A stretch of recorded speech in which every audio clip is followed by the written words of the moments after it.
The other day, I went to check out the first Daily Wire movie to hit theaters, Am I Racist, which just so happened to drop in my local theater. You guys know I work at a theater, and I had no idea that it was going to be dropping in our theater until like a week beforehand, and I was really, really intrigued. Was not expecting that to happen, and so I went to check it out because I had seen the trailers several times before, which I really wish I didn't because it really lessened the impact of a lot of the jokes in certain bits of the movie because you already saw them coming. But in the ones that you didn't see in the trailers at all, it really, really landed. And there were a lot of jokes that were set up towards the beginning of the movie that had like major payoff towards the end.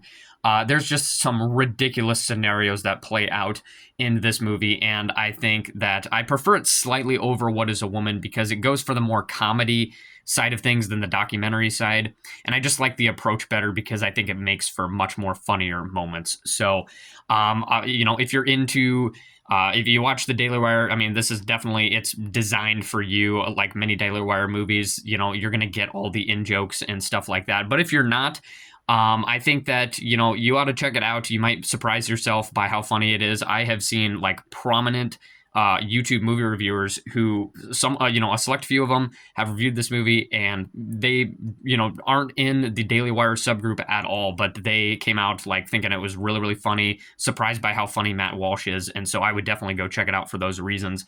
I've just decided to do this because I'm trying to get caught up on some of the movies that I watched recently so that I can get back into the routine of doing full reviews again. So stay tuned. Hopefully going to be coming out with some rankings as well. I know months ago, you probably don't remember this, but I rewatched all of the A Nightmare on Elm Street movies, so I would like to do a ranking of those because I've never done it on this channel before, which feels like an empty spot considering that this is a horror channel. So stay tuned, and hopefully I'll be back with some regular content.